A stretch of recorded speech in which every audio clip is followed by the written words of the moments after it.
It's time to strap our boots on. This is a perfect day to die. Wipe the blood out of our eyes. In this life there's no surrender, and there's nothing left for us to do.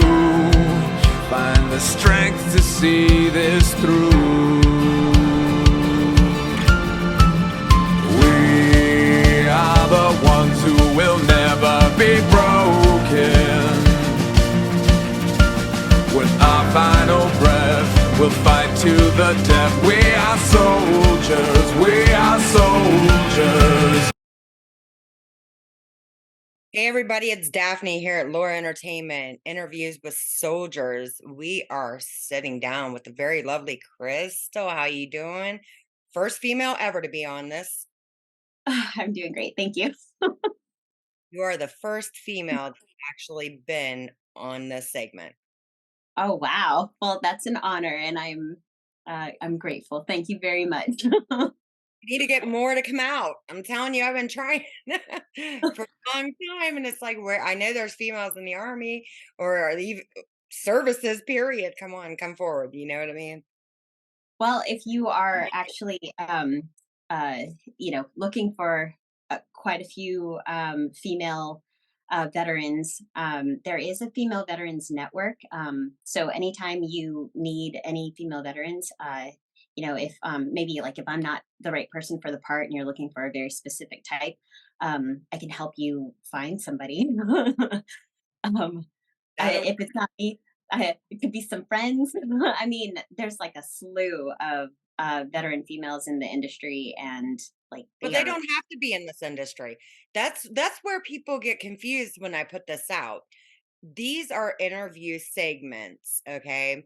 So it's not like acting. It has nothing to do, some people are in the industry, some people aren't, and they get mixed up and they're like, okay, well, does it have to be a specific branch? No, it does not. Mhm. Just anybody in the armed forces, whether they're active or, retired, whatever, it doesn't matter to me. They do not have to be in the film industry at all. I just Okay. want veterans just to come forward because I put these out for a reason, to Okay. people basically. I mean, so this is not like an actor thing where they're going to come and audition. Yeah. It was so like the posting wasn't actually like super clear on what exactly you were looking for, but now that I know some special agents that you can speak with. There's quite a few retired veterans if you need active duty veterans. I mean, I live in LA, literally 5 minutes from the Air Force Base, and I work with the guys from the Air Force Base for their transition assistance program. So, uh, whatever you need, like I'll get you to the right people so you can Yeah, have well, I more. have 3 military kids, 2 that are retired, 1 that's still serving, and I tell them all the time, "Send them to me. Share the damn thing," you know what I Yeah, mean? yeah, So I can get these people on the show, and it goes in one ear and straight out the other, I guess, I'm assuming, you know how they are. But, yeah. okay, so tell me about, your experience with the military. What branch were you in first? Okay, so I was in the Air Force for 20 years. I'm a 20-year retired, 100% disabled veteran. I served multiple overseas tours in um, Kuwait, Afghanistan, Saudi Arabia. I spent a year in Bahrain, over a year in Turkey. I was in combat zones. I held multiple different types of jobs. And I joined when I was 17. So, it was basically like the best years of my life were in the military. I'm 43 now. I retired when I was 37. So it gave me enough time to, do something else that I wanted to do. So, And that's how um, you fell into this industry. exactly. Yeah, it was, and I was kind of on the fence about it because after I retired from the military, I got picked up as a DoD contractor first. I was a communication expert working with CACI, CACI.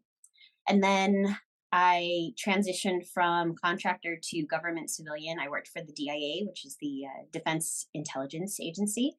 And I worked with them for a little while. And I just got tired of, you know, uh, a lot of the things that they don't tell you when you transition to being a civilian government worker is you're still in the same environment as to when you were in the military. Like you're surrounded by military people, prior military people, veterans. And I just wanted something a little, a little different. So Yeah. I got Yeah. into the entertainment industry. I think I'd be sticking with the military. No, I'm just kidding. Well, stability wise, it is very stable.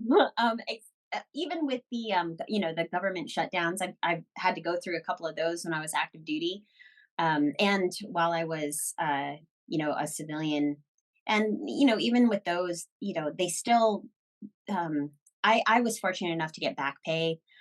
So I never really, missed a paycheck. And plus, I was really smart with my money. I always saved and had, something, a bunch of my savings to cover like 6 months. So, um, yeah, definitely more stable. This is a little more like, you really, really got to hustle. My son learned the hard way. He has a problem managing his money. And I told him, I was like, when you're touring, put your money up, Hmm. because basically the military's paying for it anyway, outside Hmm. of, the couple of days you go into town on your days off, to check the place out. I was like, but put it up. Yeah. No, I'm like, oh my God.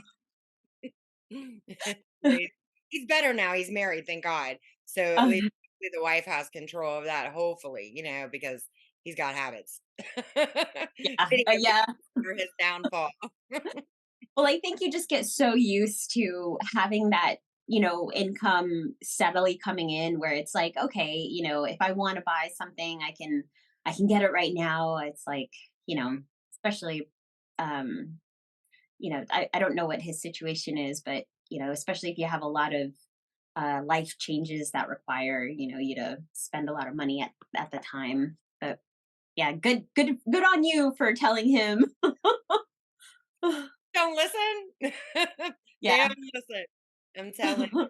So what is it like? I mean, there's an issue. I know there's why there's not a lot of females, wanting to come forward. But my question is, as far as you were, Air Force, what is it like for girls and women in the military now?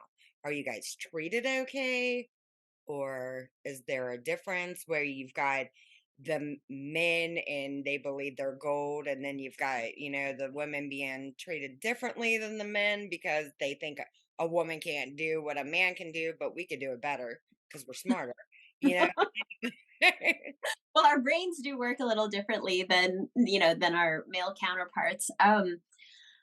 That's a great question. I really feel like it's going to be different for every female because of the job, and we all have different experiences.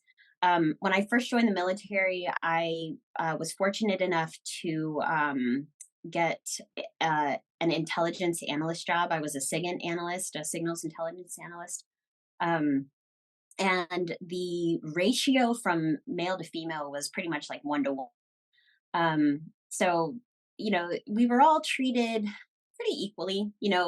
I didn't really feel like I was, not being treated fairly. Actually, I've always like hustled and worked really hard. So, I was one of the top analysts, on my flight. Um, and it felt really really good. Like I was head trainer, and I was just one of the people that the supervisors could go to, that uh, that they knew my work was reliable, and I would put out a good product. um, and then after I did about 4 years, I cross trained into communications. So I was in a comm field, and the ratio from guys to girls for that was more of like a 5 to 1. um, So it was interesting because the some of the females that were in that career field, um, it was they. I don't know. We were all different. Like I was very much like a tomboy, and then there were other females that were very feminine, and which is I'm not saying either is good or bad, um, but I feel like the ones that were very feminine were treated in a way that you know that were a little different than maybe the girls that were more like boyish. Um, but again, it wasn't bad. It was just different. Um, I did notice being in a predominantly male career field, some of the jobs that I was tasked to do, depending on the supervisor, that was a big thing. It was more admin, type work. Um, and then every there's a rotation, so you're not in a place for too long. I think my whole lifetime I moved like 21 times. um so and that's not only moving 21 times, but there's a constant rotation of personnel coming in and out of your office. So yeah, I mean, I really feel like it just it's going to depend on who your supervisor is and what job you have. And also it's your attitude. Like I was very much a person that didn't victimize myself like, oh, it's because I'm a girl that this is why they're doing it. And if I ever felt that way, I was very into communicating my feelings in a very respectful way. And it would change, like the situation seemed to would always get better. Um, so that's the other thing too. I think it's your whole perspective, how you handle yourself, and just your resiliency, like being resilient. It's very important. So how do you feel about, the benefits that are offered to you guys after you're out? Because I've kind of got mixed feelings about that, because to me Oh, they don't look very good. They should be way better than they are. I mean, the same with the VA hospital.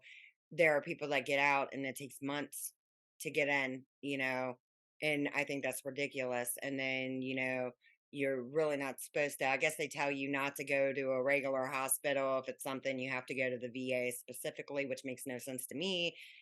mhm. Honestly, I feel like if that person needs to go to the hospital, they need to go to the hospital and they can't wait for 4 or 5 months before they're accepted, you know. So that's a very good question. So I retired in 2018. And in 2018, I think it was like 2018, 2019, there was a transition from the type of retirement that we got. Uh, you could opt into like a 401k plan using the Thrift Savings Plan. It's called the TSP, where you put in money and then they match it like they match 5% of whatever you put in. So, um, Calling, I'm sorry.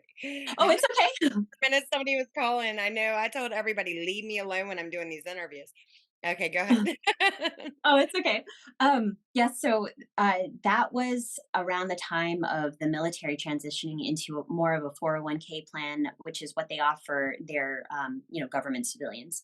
I was very fortunate enough to fall under the old retirement plan, where as soon as I retired, I got like, I think it was like 75% of my base pay. So that was more than if I had, switched over to the other plan, because back then you didn't have to worry about saving your own money because you were just going to get a pension, you know? Um, so it is different now. And I would say it is difficult. It could be difficult for the younger um, generation of military, enlistees and officers to save their own money. It can be tough. You have to be very dedicated and you have to be disciplined. Um, which, military people, most of them are disciplined. But when it comes to money and like you said, living from paycheck to paycheck, it can be hard. Although they do have allotments where they'll automatically get their money taken out, but still, it's that's your money. Um, so going back to your question, I feel like the retirement um, that I'm receiving is fair. Uh, I am also 100% disabled veteran, so I get 100% disability on top of that. If you aren't 100% disabled and you're only like 10 or 30%, it's different the way you get the payment. It's like a supplementation. So you'll only get like a certain amount of your retirement and then the rest will be like disability, which from a tax perspective, that can be helpful because, the federal government and the state governments they don't tax your disability. Mm. So, um, so as far as that goes, I feel like, um, the disability and the retirement is more than sufficient to live off of in certain areas of the country. I live in the LA and like it can be tough. It can That definitely be place tough. is ridiculous. I mean, Oh I yeah. I grew up in Las Vegas, and I lived in Anaheim also for 6 months, and Mhm. the prices then, and now you look at it now, and it's just I think I was online and something popped up, and I opened it, and it said something about, it was like a two-bedroom apartment or something like that in LA. I don't even know why it even popped up. And I seen the price was like, I don't know, 2600 dollars something like that for a two-bedroom. I'm like, you guys Mhm. are out of your minds. No wonder why people are moving. They can't friggin' afford to live there. It's Yeah. bullshit. They need Yeah. to come back down to reality, where shit's normal, you know, Mhm. for Yeah. everyone. And that's the thing. It's like if you want to live in a nice location, you're going to pay the prices. If you don't mind living in, a place where it the crime rate is really high and the homelessness numbers are high, you're going to pay a little bit less. But yeah, it is very tough, especially if you're coming in, to do stuff for the industry. If you don't already have an agent and you're just kind of starting, from scratch or you're trying to make it, um, you have to hustle. If you're not SAG, I'm not SAG, I'm non-union. I'm non-union at the moment. Uh, and it's tough. It's like, you gotta go out there and you have to look for, like, I mostly do, I do on screen, but I prefer, voiceover.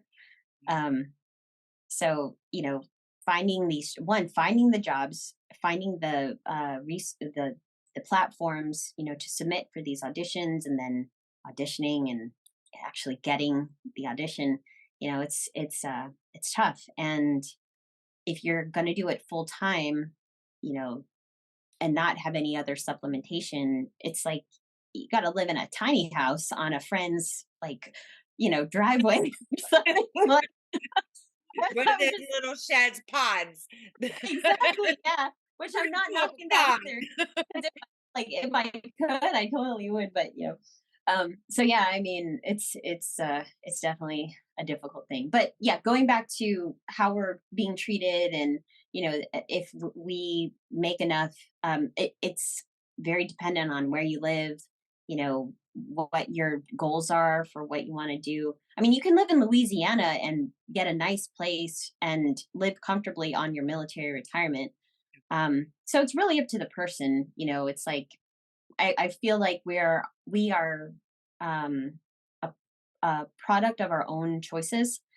Um, so whatever it is that our life situation is, to a degree, it's like, you know, if we're having a hard time, there's always a way.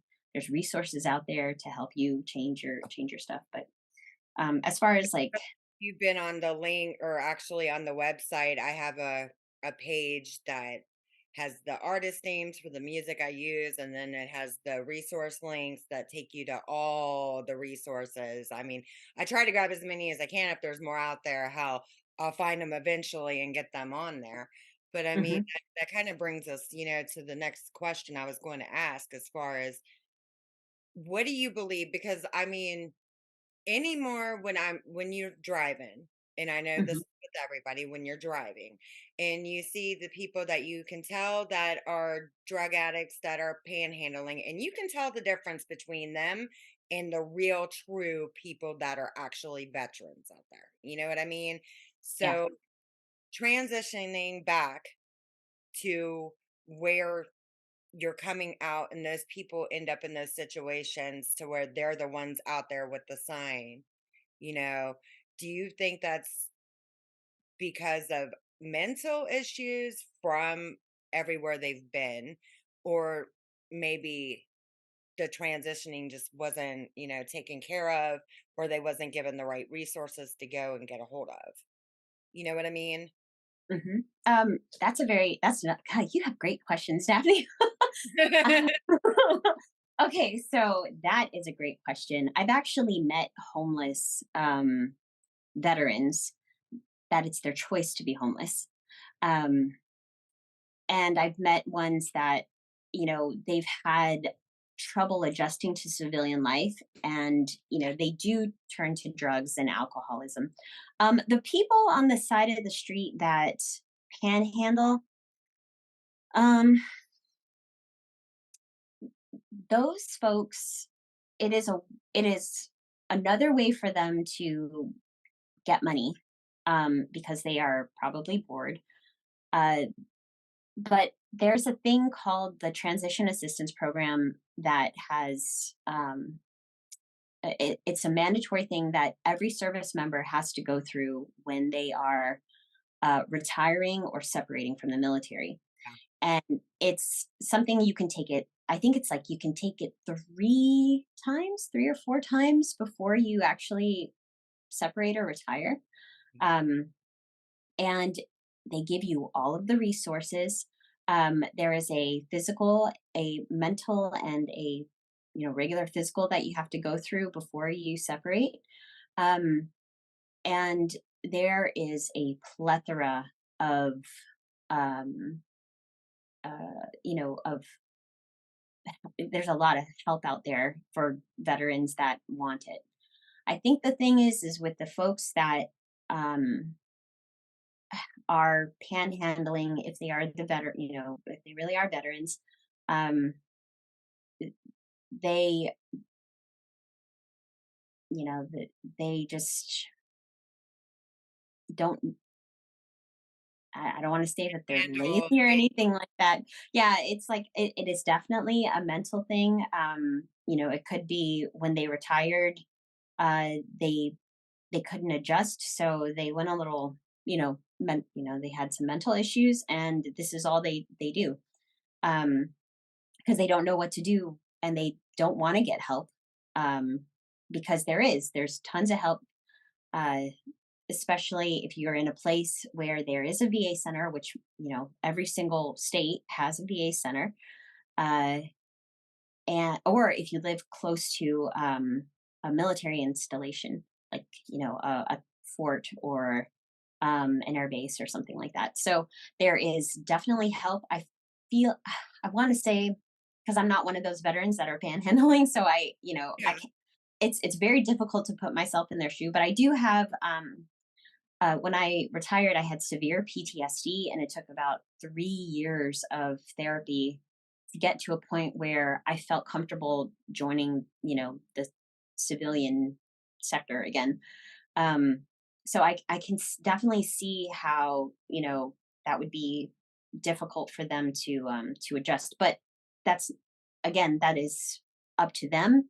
I feel like no matter what happens to you, um, you are responsible for your own happiness Yeah. and your own transition. Um, and I think that's the other thing is a lot of them kind of play the victim, and it's very difficult. I know I'm probably going to get bashed because some other people are like, "Oh no, it was hard for me, and I saw people blow up." Like I saw people blow up, and I saw a lot of really terrible things. Um, but I got help, you know, and sometimes you have to try a couple of different techniques. You have to go to a few different therapists because not all of them are the same. Um, but as long as you're showing that you're trying and you're making the effort, you're gonna you're gonna uh, you're gonna do well for yourself. Um, So you don't okay, you don't have to answer this question, but I'm going to ask it anyway, Um as far as your situation, what happened? I mean, how did you end up being disabled, becoming disabled? oh, so that's a Question if you oh, no, it's fine. That's another great question. So the VA, they're like whoever is watching this interview, they could, if they want to do the research, they can go and see how the VA calculates disability. Um, but the VA actually has a percentage for each thing that happens to you. So if you lose a finger, it's like 10% per finger or something like that. And then the way that they add it up is a little strange. We call it VA math because like it just doesn't. That's interesting. 10, Yeah. 20, 30. Okay, you're just missing 3 fingers. Yeah, You know? it is. It's a little strange. It's like, they add up everything, and then there's like this aggregate and this whole thing that they do to establish what your rating is.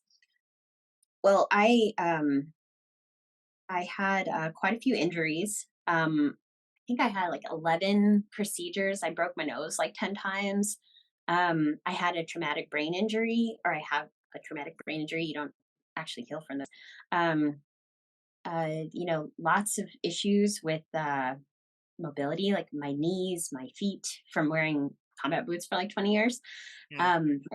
My back from carrying all that weight. Like when we were in actually Afghanistan, we did it, but Kuwait was 2003. I was there for the shock and awe campaign. When we went into Iraq, and we had we had to wear chem gear and all of our PPE equipment for like over 6 months. And that's a lot. We had 50 70 pounds pounds. worth. Those rucks are like 70 pounds, I believe. My son was Yeah. also bitching about him because well, he was real skinny. He's starting to gain weight anyway. And Hmm. he'd have to, and because he's in the army, so they're Hmm. making him ruck everywhere. And he's like, yeah, I only did 10 miles of rucks on. I'm like, dude. Just I was like, just make sure that he goes to the doctor and gets that in his medical records, because that's the other thing to be able to. They'll go and they'll look at your whole medical record, and whatever happened in your career, it's uh, you know, either combat related or it's related to the military. So make sure that he or you could pass it along just to make sure that he gets it in his records, because a lot of people don't like to do that. They think it's weak, whether it's mental health or it's any kind of like little thing, like, oh, my finger got jammed, or I something fell on me and like my back's been bothering me. Any little thing, get it seen, and you want to get that in your record because the VA will look at that. And the thing is what a lot of people don't understand is anything that happens while you're in the military, um, or not anything, but we we are putting our body through hell. Even though we're young, it's like we have to do a little more PT than a lot of other regular people. When you're overseas, you don't get that much sleep. Sometimes you're sleep deprived for months. um, the schedules that you have to work around, it's like it's really difficult on your body, and that can have lasting effect the older that you get.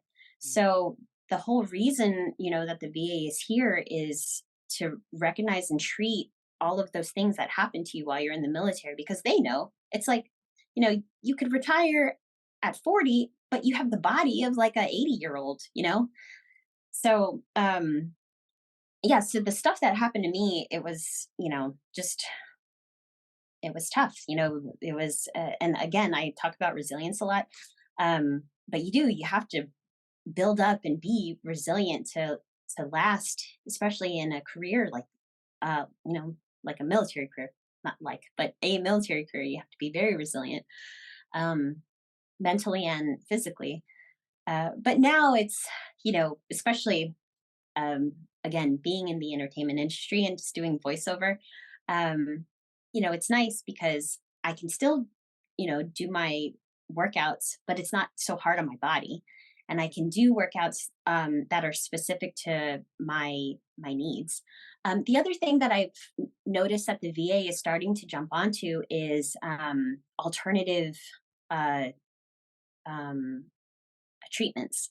So they've started to incorporate, meditation, yoga, Pilates, mindfulness. It's really quite interesting, and there's a few articles in, I think it's Scientific America or the Scientific Journals, that support that type of treatment for, military member or prior military members or veterans. Yeah. So, in your opinion, going back to the VA, what do you believe can be done as far as the funding, in order to get them to where these soldiers don't have to wait 4 months to be seen? So that's another interesting thing. The wait times, again, I think it depends on your location and your, rating.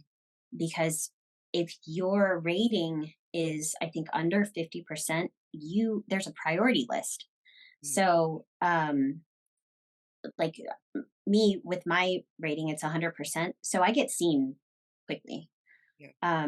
I don't really have to wait. Even, I think I wrote you in the email, but I just had a baby. Oh, um, I'm sorry. yes. I've been so slammed this week. It's just been crazy. So I haven't actually made it to everything. But Oh no, it's okay. honestly, my opinion as far as the VA, the way they've got you guys on a scale, which you can't put a human on a scale as far as percentages, you know, 10%, 20%, whatever, but there has to be a breaking point where they can split something else can be funded even if they're not going straight into the hospital, the VA hospital. Maybe they can start some kind of centers or something somewhere, get them funded. I mean, there are people Yeah, out there that fund the dumbest shit. They can fund this, you know what I mean? Somebody can fund this shit and get yeah, like separate portion of it to where the people on the lower percentage, you know what I mean, can get yeah, seen too. So you've got two working. You know what I mean? What are your thoughts yeah. on? So, um, yeah, this is a little difficult too because, Yeah, uh, ask hard there, questions. there is there's a loophole. There's always loopholes, and I think what it is veterans need to educate themselves on as to what, um, the VA will pay for, and, um, you know how to, like, work there. It's a system. If you know how to work the system, you'll you know you'll your needs will be seen earlier than rather than But later. I mean, a lot of people don't know that, and I still feel like they can do this better. One, Um, shouldn't be on a sliding scale. And two, a person, I mean, as far as the long wait times, from what you're saying to what actually can be done, they can stop the sliding scale, keep the hospital for, to get the people in with the higher ratings, and then still build a medical facility to be able to accommodate the people who are on the lesser of the scale so they are not waiting the 4 months. well, That's the way. they actually, so they have built, not the big clinics, but there are smaller VA clinics. The other thing is the amount of the, oh, what is it? The population. So if you're in a place where um, there's not a ton of veterans, it's easier for you to get into, to be seen. Um, I know the government just passed, you know, as far as funding goes for the VA, they have been giving the VA more money, and there have been more of these smaller clinics, popping up in different areas. I think what it was initially is, one there wasn't um, there wasn't media coverage for how bad the VA system was. There it Um, is now. yeah, it seems like it, and it's always a push, and that's with anything, in this country. Yeah. If there is something covered in the media, there is a push for things to get done. I'm not saying that's good, um, but it seems like that has happened because even this last um, uh, uh, cost of living raise that we've gotten. It's the biggest one since, oh, I'm trying to think. Um, It's freaking oh, ridiculous. We'll just yeah, leave it there. yeah. I mean, the money that that they've been putting in, it is better than what it used to be. Yes, I do feel that when it comes to any health system, it can be better. But one thing I would say is, for those veterans out there that are having issues getting seen, talk to a VA rep or a VFW rep, because the VFW and the DAV, they have people, that go to Capitol Hill and they speak on behalf of veteran benefits, like what they need. They champion, for us. So if there are issues with being seen by the VA, I would say to those veterans that are having issues, go to the DAV, go to the VFW, and those representatives will be able to help you get what you need. You don't just have to go straight to the VA. You know, those aren't the only two. Those are like the biggest two, but those aren't the only two uh, resources that you can use. But they are like huge. You can use the I think USO. they should build, people that are wanting to actually, if they are wanting to invest in some things, y- the people that I'm not talking about fund strictly military, but the people out there that invest their money in this or that or whatever, what they can do, would be a good thing, I would think, is, if you've got the extra money to burn, Hmm. then you build these little facilities all over the world and partner up with the military. That way, there it would be, partly for the regular medical portion, and then the other part can be for the veterans, that can come in because you're partnered up with the military. That's the way I think, you know what I mean? It would just be smart. And it would also give those people more facilities than just having two hospitals in one state or two in another. Then not only do you have the one big VA or two, whatever you have in your state, then you've got Hmm. these little branches of facilities, and you can get them all in. You don't have to worry about it, and you don't have to move them through like cattle. And then, while they're still getting the treatment there, then they make their appointments for the VA, but they're still being seen in the meantime. You know what I mean? It would be an Yeah. investment. And the government, I think, as much bullshit as they blow their money on, and I don't care what side of the party you're on, whether you're Democrat, Republican, whatever, I don't give a shit. I'm an independent, Hmm. and I make that clear to everybody. I look for the best interest of this country. I don't care what party somebody is. But Hmm. this should be an opinion of everybody, regardless of what side you're on. They need to get off their ass, stop blowing the money on dumb shit, and start building these hospitals and the stuff that we actually need in this country. Because there are people in the military, and I'm not going to say who it is, that I've talked to that can't stand it, cannot stand being in the military. And they're in right now, and they hate it because of the way that they're being treated in that military. It's just bullshit. And the government, they wouldn't even exist if they didn't have a military backing their ass. And that's what they need to come to terms with it. Because if you didn't have that military, what, you're going to go off and run your mouth to one of these other world leaders and expect to not get, blown up or whatever, who do you think's going to save you when you open that mouth a little too much? Your army or your military, they're going to be Yeah. the ones to save your ass. So it by God, do something good with your money, just build some other resources out there, fund other resources out there. That's the way I think. But they're so worried about their, status or their money and in the government that it's just ridiculous anymore. It is. It's ridiculous. They got better things they could be doing. One less boat they have to buy to build a hospital. That's just the way I feel about it when what I see them do to the military pisses me off. It really does. It really pisses me off because they can do better. They've got the money. How they can just print the shit off. They can do better. Yeah.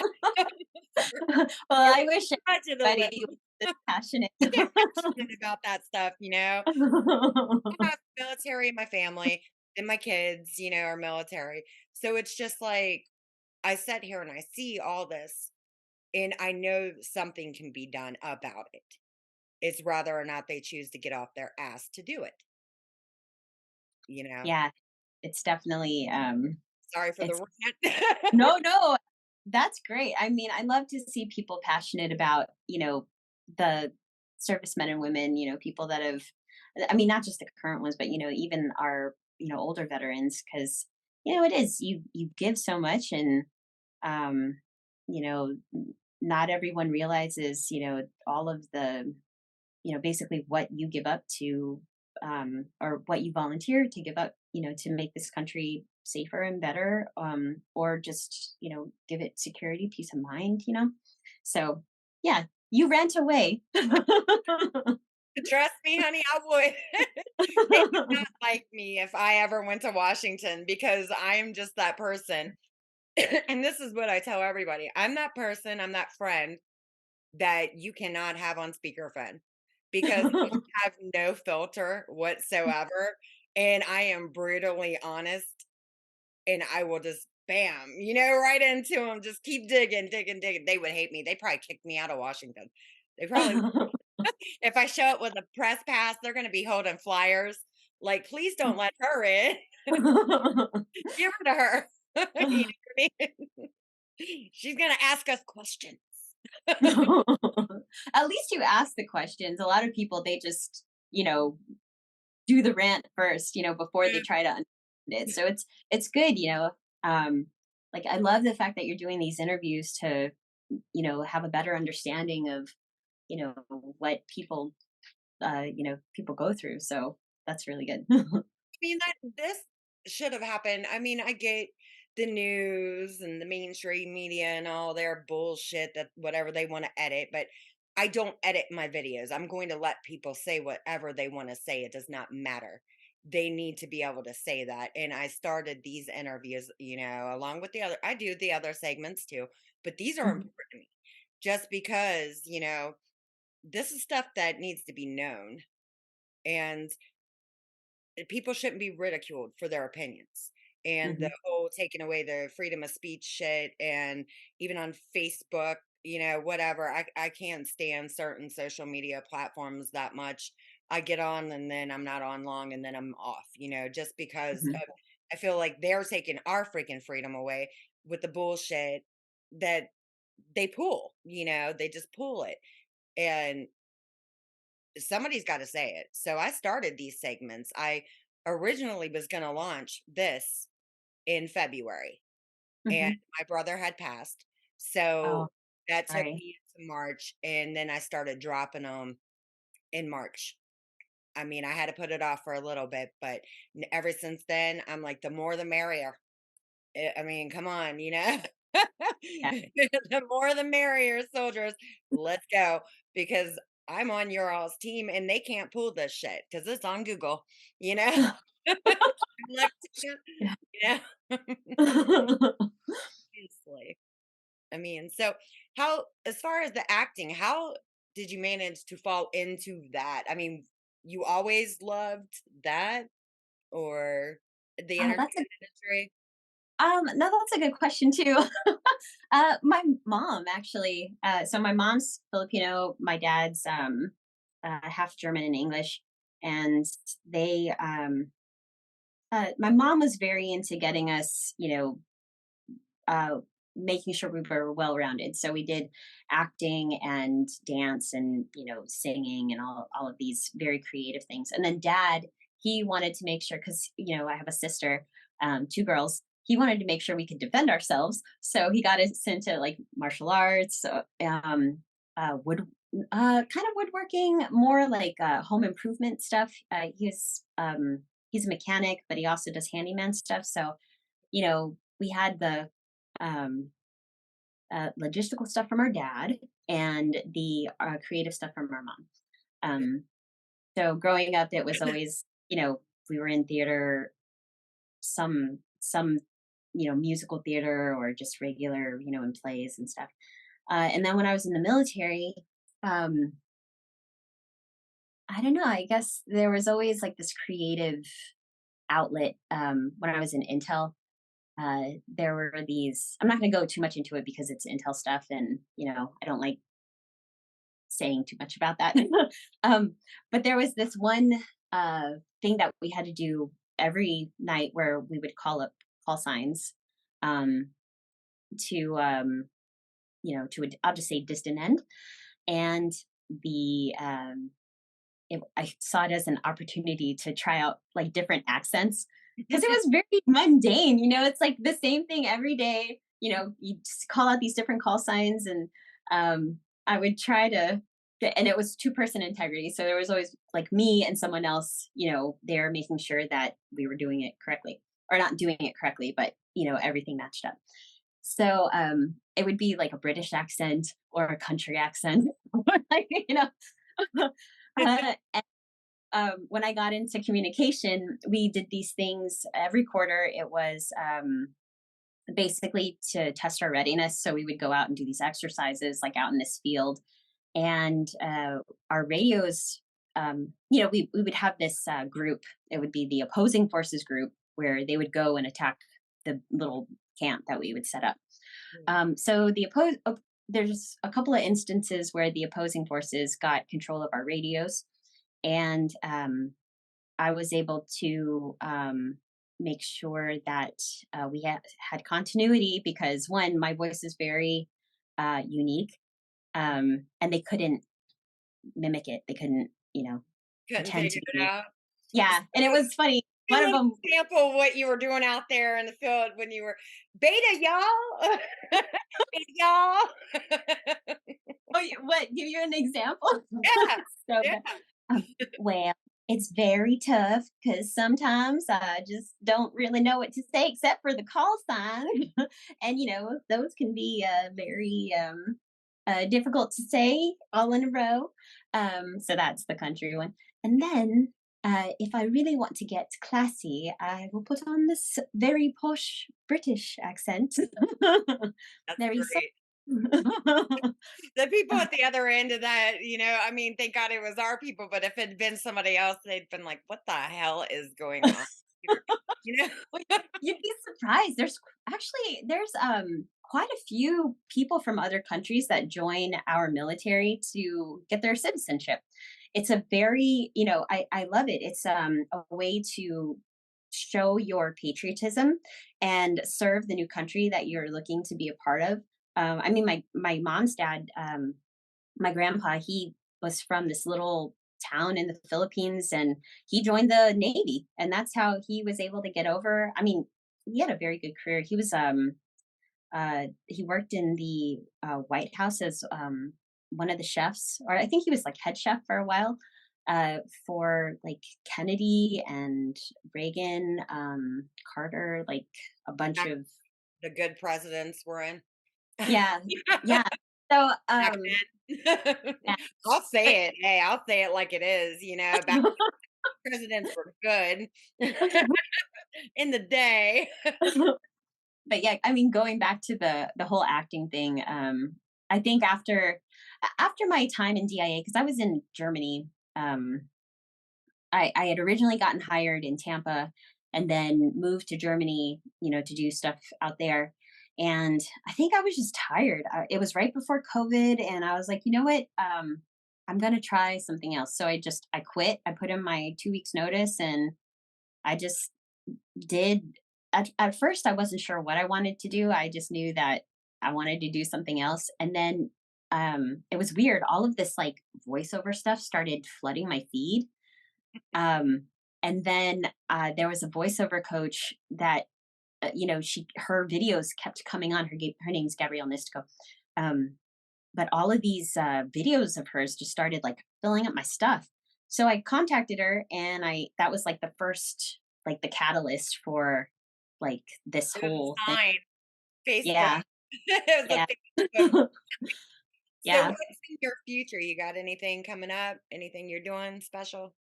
Yeah. So I wrote a spy comedy because I was in the intelligence community for a very long time. Uh, so I was like, let's do a fun take on the Intel community. So I have a co-writer. She's actually out of the UK. Her name's Cheryl Neve, and she's actually a judge for the Paris Film Festival. She judges the scripts, um, but she's like been in a whole bunch of stuff too, and she's directed quite a few things, and she's been in a couple music videos too, and helped to produce a lot of them. But she and I wrote a spy comedy called The Nightingale Tattletale, and we actually got uh, quite a few really wonderful consultants in on it as well. There was there is a man. His name is Daryl Blocker. He was nominated to be head of the CIA, and he turned it down, and now he does consulting, like security and entertainment consulting for the industry out here. But we were able to get him a New York Times bestseller, casting and production consultant, for this project. And then there's a couple of people that we were able to get as far as like actors go, to play certain roles. Um, but the Nightingale project is, what we've been what we're working on at the moment. So you're in Uh, production, or are you in yeah. development? So did screenwriting, kind of like a little bit of everything. I know that feeling Yeah, all too well. Trust. yeah, casting, everything. And that was the thing. We weren't sure if we wanted to make it live action or animated. But I really feel like, now that Archer is going off the air, it would be a nice, not segue, but it would be like a nice new, animated spy series for people out there.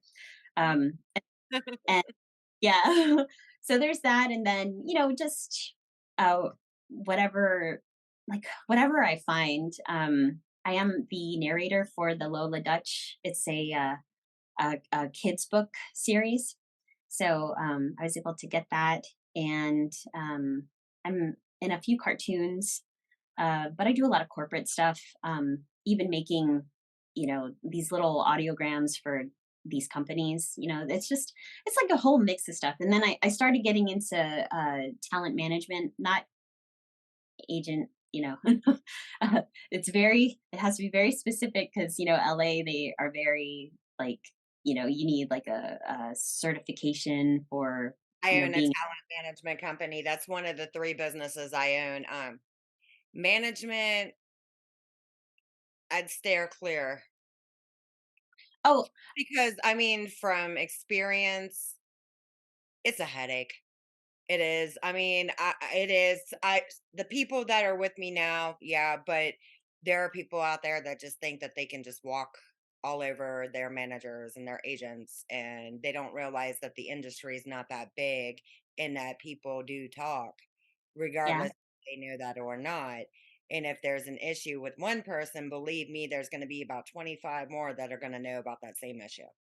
And that's where people don't realize, in that industry. And then I love producing. Producing is awesome, but that sometimes was getting caught up into producing, and it just it was kind of, it gets a little irritating sometimes. It does, Yeah, because they don't realize there is a difference between agent and manager. They don't get it, and I feel like if you don't know the difference, then you need to learn before you ever think about getting a hold of a manager. Same as if you don't know, how the agents work. You need mhm, to learn before you even think about approaching these agents, about what uh, you need to get your brand, your kit basically in order before you even think about talking to these people because they're yeah, not going to take you seriously if you don't take the career serious. They won't. yes, yeah. But as far as the management goes, it's mostly geared towards, voiceover.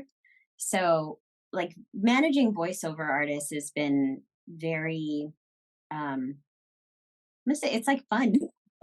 Like, most of them are It's very, easier, yeah. yeah, they're very just, like, because a lot of us are not us, I guess us, but, there's a lot of people in the industry, the voiceover industry, that are a little introverted. Um, and when you can bring out the personality, because it takes a couple of, um I would say some of them it takes a couple of months, but once you can pull that personality out, it's just like they're a lot of fun. And the ones that I've worked with so far have been very, very easy to work with. So as far as the management stuff goes, I think it's only going to be voiceover, because one, now, I'm a new mom, I have a baby. Um, so the stuff that I had planned, as far as taking on certain things with my company, uh, those have been cut because, um, and I'm not only an older mom, but I have all of the issues from being in the military. So it's a very unique situation. I mean, like, I wasn't even supposed to have Probably a. love that later.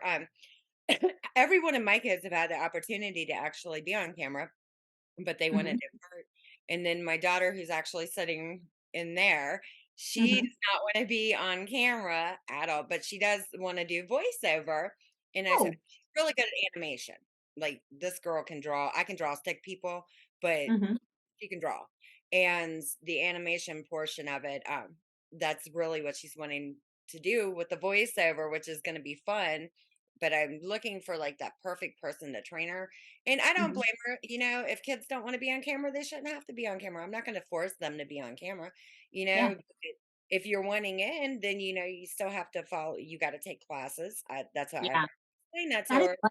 You know, Like, I've met, plenty of, because it's LA, but I've met plenty of actors who do voiceover work, but they don't do the training for it, and you can tell, just by listening to the stuff that they're in, and all I can think of is you have a slew of a huge voiceover community where people are trained. You have a mix. You have SAG-aftra, you have people that are non-union, so any kind of job that you have, they are there waiting to do it. And you pull these people that don't take it as, they don't do the training, they don't take it as seriously. And it's very frustrating, especially being a proponent for the VO community. But as far as your daughter goes, if she's into animation, there's quite a few very reputable animation coaches, like character coaches, um, that I could send you if you were. yeah, I've been scoping some too, but yeah, hell yeah, I'll definitely let you send this to me for sure. Yeah. Because, like, and that was one of the things, like, I started to do, along with the management package, like, for it was mostly for folks that were doing other things in the industry and they wanted to get into voiceover. So I said, okay, I have some experience with training and coaching, especially from being in the military. Um, so I started coaching, my clients, and you know, they started booking. Like, a couple of them have booked jobs just from, the amount of time that we spent together. and it's very, it's very rewarding. But um, you know, I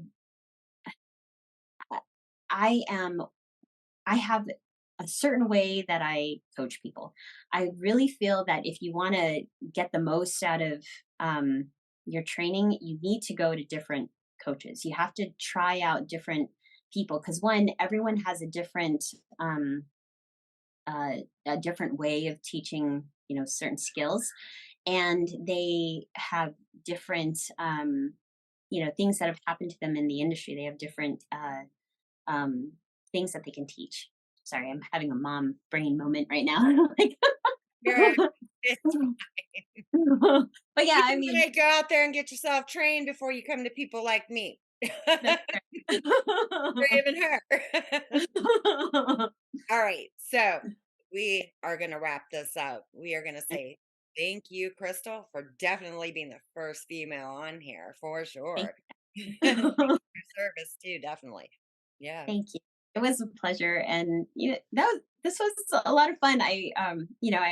I'll send out this your info to all of the female, or just all of the veterans that I know, Yeah. and there's a We'll lot start of a them. female chain.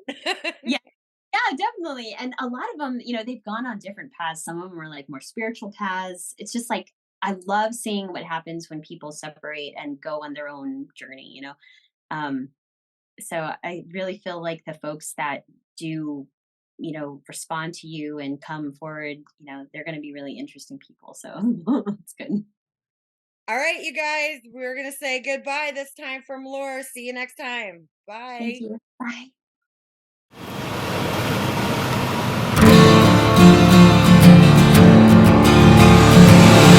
It's time to strap our boots on. This is a perfect day to die. Wipe the blood out of our eyes. In this life there's no surrender, and there's nothing left for us to do. Find the strength to see this through. We are the ones who will never be broken. With our final breath, we'll fight to the death. We are soldiers, we are soldiers.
Shoulder to shoulder, we stand shoulder to shoulder. We stand shoulder to shoulder. You can't erase us, you'll just have to face us. We stand shoulder to shoulder. We stand shoulder to shoulder. We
thoroughfare and life is rough.